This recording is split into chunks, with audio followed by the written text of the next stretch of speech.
Hoje a gente vai falar, né, na aula de português sobre colocação pronominal, né, que é a norma padrão, né, e a gente vai ver como é que ocorre no uso cotidiano da língua, né, no Brasil. Aí a gente vai começar com uma revisão dos pronomes pessoais, né? Aí eu coloquei essa tirinha de Luiz Fernando Veríssimo, né? Os cobras. E aí tá lá, as duas correndo, vamos massacrá-los, a outra, vamos arrasar eles, vamos. Mas antes vamos acertar o pronome, né? Existe um erro aí na colocação do pronome e a gente vai ver qual é. Os pronomes pessoais, né? Pra gente lembrar, eu tenho, né, os pronomes pessoais do caso reto, que são as pessoas do discurso, né? No singular, primeira pessoa eu, a segunda pessoa tu, a terceira pessoa ele, ela ou ela. No plural, primeira pessoa nós, a segunda pessoa vós e a terceira eles ou elas. E aí eu tenho os pronomes oblíquos também. Eu tenho os pronomes oblíquos tônicos e os átonos, né? No caso da primeira pessoa, eu, vai ficar mim, comigo, o átono me. Segunda pessoa, tu, os tônicos dos oblíquos ti, contigo e os átonos te. Na terceira pessoa, né, ele ou ela, vai ser si, consigo e os átonos se, o, a, o, lhe. No plural, né, na primeira pessoa, o nós é o nos, conosco e os átonos nos. Os vós, vos, convoscos, átonos vos. Vós, convosco, vos. Eles, elas, si, consigo. E nos átonos se, os, as, lhes. Isso é para recordar, porque ao longo da vida de vocês, né, na escola, vocês já estudaram isso exaustivamente, né? As pessoas, os pronomes retos são as pessoas do discurso, né? No português do Brasil, ainda a gente tem dois termos além desses que atuam como pronomes pessoais, que é a gente usa muito isso, né? Eu mesmo acabei de usar, que indica a primeira pessoa do plural. E o você ou vocês, né? Que apesar de ser um pronome de tratamento, ele é conjugado na terceira pessoa, mas a gente usa no dia a dia indicando a segunda pessoa. Nas variedades urbanas, né, na cidade, de prestígio, os pronomes pessoais do caso reto ocupam nas orações, né, na maioria das orações, a função sintática de sujeito, né? São as pessoas do discurso que a gente fala, são os sujeitos. Por exemplo, quando eu falar eu já estudei, ela chegou, a gente vai ao cinema. E mais raramente elas desempenham função de predicativo, né? O melhor de tudo é ele. Os pronomes de caso oblíquo átonos, né? Eles funcionam principalmente como complementos verbais, mas pode também ter a função de adjunto de nominal e de sujeito. E aí a gente vai ver as funções sintáticas dos pronomes oblíquos, né? Eles podem ter, né, ser usado como objeto direto. Aí o me, o te, o se, o a, o nos, o vos, o os, o as. Aí um exemplo, as pessoas me julgam sem saber dos fatos, né? Esse me tá usando a função de objeto direto. Como objeto indireto, o me, o te, o se, o lhe, o nos, o vos e os lhes. Aí um exemplo, emprestei-lhe meu caderno com as anotações. Quem empresta alguma coisa a alguém, né? Ó, a preposição. Então, esse lhe aí, do exemplo que eu dei, funciona como objeto indireto. Pode funcionar como adjunta de nominal, o me, o te, o lhe, o nos, o vos e o lhes. É um exemplo, ó, o namorado olhou para a garota e tomou-lhe as mãos, né? Esse lhe aí são as mãos da garota, né? Tá funcionando como adjunta de nominal, só tá agregando a pessoa da garota. Pode funcionar também como complemento nominal, me, te, lhe, nos, vos, lhes. Aí o exemplo como complemento nominal, tenha-me consideração, né?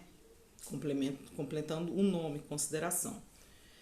Como sujeito acusativo, me, te, se, o, a, nos, vos, os, as. Aí o exemplo, deixe-nos entrar.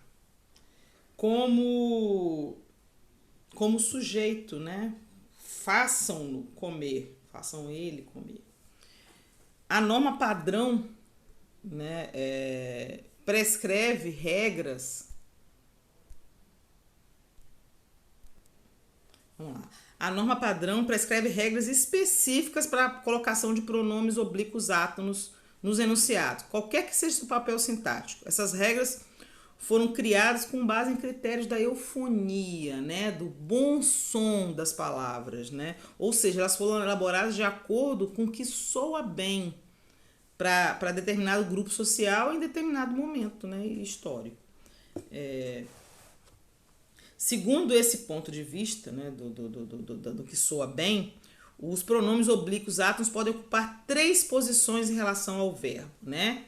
E aí a gente vai ver aqui a próclise, né, que é quando o pronome vem antes do verbo, né, lá. Aí eu tenho o advérbio, as regrinhas para próclise, né? Quando o advérbio vem antes do verbo, ó. Nunca, é o advérbio, né, de negação, nunca me levaram a sério, né? O nunca tá em vermelho aí. O me, que é o pronome oblíquo átono, né? Ele tá logo depois do advérbio, né? E vem antes do verbo, levaram a sério. Então, nunca me levaram a sério. Vou ter próclise também, quando o pronome relativo vem antes do verbo. Ocultei o lugar onde nos encontrarão, né? O pronome relativo onde tá antes do verbo e aí a próclise vem. O pronome substantivo antes do verbo, né? Olha lá, isto, né? O pronome substantivo. Isto nos parece loucura. Quando a conjunção ou locução conjuntiva antes do verbo, você estava certo, portanto, né? Olha a conjunção aí, lhe devo desculpas. Quando eu tiver, eu vou continuar, né, da próclise. Quando eu tiver frases exclamativas e interrogativas diretas iniciadas por pronomes indefinidos e interrogativos, ó. Quanto lhe deu? Olha o pronome interrogativo aí. Formas verbais proparoxítonas. Nós a aceitávamos, né? Olha lá, aceitávamos proparoxítona. Toda proparoxítona é acentuada, né? Vamos lembrar as regrinhas de acentuação. Então, nós a aceitávamos como era. O verbo no futuro do sujeito, o verbo no futuro com sujeito expresso na frase, ó. João aproveitará, né? Olha, o sujeito João, o verbo no futuro, aproveitará. Então, aí, João se aproveitará dessa brecha na lei. E aí eu tenho a mesóclise. O que é mesóclise? Quando o pronome fica entre o radical e as desinências do verbo, né? Aquela que a gente parte e bota o pronome no meio do verbo, né? Então, mas eu só vou usar a mesóclise quando o verbo estiver no futuro do presente ou no futuro do pretérito, iniciando a oração. Aí tá lá, ó, vê-lo-ei amanhã, dir-lhe-ia que a proposta é boa. Entendeu? Tá vendo? Aí o pronome vai estar no meio do verbo, entre o radical e a desinência, tá? Mas sempre no verbo do futuro do presente ou do futuro do pretérito, quando está iniciando a oração. Tenho a ênclise também, que é quando eu coloco o pronome depois do verbo. E aí, quais são as regrinhas, né? Quando que ocorre isso? Quando o verbo iniciando a oração, né? Numa flexão que não seja nem futuro do presente ou nem futuro do pretérito. Aí tá lá, deram-nos um prazo de 2 dias. Quando o verbo tá no modo imperativo, lembra imperativo? Aquele verbo quando eu tô dando uma ordem, um conselho, uma sugestão. Atenha-se aos enunciados. Quando eu tiver orações reduzidas de infinitivo e de gerúndio, ó, vim desejar-lhe boa sorte, ó, desejar reduzido de infinitivo. Vi Márcia acenando-nos da esquina, né? Acenando, gerúndio. Quando eu tiver uma pausa forte, parêntese, vírgula, oração intercalada antes do verbo, mesmo que haja palavra que atue como fator de próclise. Aí o exemplo, ó. Ao sair, deixe-lhe os documentos. E eu tenho tempos compostos e locuções verbais onde pode ocorrer a próclise e a ênclise, né? Nos tempos verbais compostos, né? Eu tenho dois verbos. Aí o exemplo, ó, quando eu tenho o verbo auxiliar mais o infinitivo, eu posso botar a próclise com o verbo auxiliar. Ó. Eu lhe preciso escrever, né? Olha o pronome aí, preciso é o verbo auxiliar. Preciso lhe escrever. Aí eu tenho uma próclise com o verbo principal, né? Lembrando, a próclise com o pronome vem antes do verbo. Preciso escrever-lhe. Aí eu tenho uma ênclise, né? Quando o pronome vem depois do verbo, com o verbo principal, né? Escrever nessa locução verbal, esse tempo composto, né? Dessa locução verbal aí. Preciso escrever, preciso é o verbo auxiliar, escrever é o verbo principal. Tenho também essa incidência quando eu tiver o verbo auxiliar mais o gerúndio. Aí tá lá, ó. Próclise com verbo auxiliar. Eu lhe estou escrevendo. Estou lhe escrevendo. É uma próclise com o verbo principal.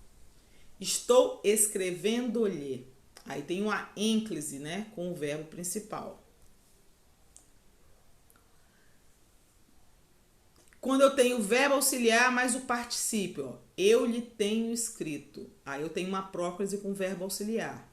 E posso ter uma ênclise com o verbo auxiliar. Eu tenho-lhe escrito. Tranquilo? Então, revejam essa aula. É muito fácil, é só olhar, observar as regrinhas e o bom soar, né? Quando soa bem a palavra, vai. E a gente lembrando que na norma padrão, né, a gente não começa com pronome, mas no linguajar do dia a dia a gente acaba usando, né? A ênclise, a mesóclise a gente quase não usa, que quando é o pronome no meio do verbo, né? Mesmo no registro formal ela está caindo em desuso, né? Mas fica melhor quando tem o futuro do pretérito ou o futuro do presente. A ênclise é quase exclusivamente no registro formal, né? A ênclise quando o pronome vem depois do verbo, né? Então, na maioria das vezes a gente vê no formal, quando há verbos iniciando a oração e verbos no imperativo afirmativo. No registro informal, né, no coloquial, no dia a dia, é comum encontrar próclise, né? Em vez de você falar assim, avisaram-me da mudança, me avisaram da mudança. Então, a próclise é o uso preferencial, né, no português, principalmente no português brasileiro, no que a gente usa no dia a dia na fala. Então, revejam a aula se for necessário, deem uma olhadinha e façam as atividades. Beijo, até a próxima.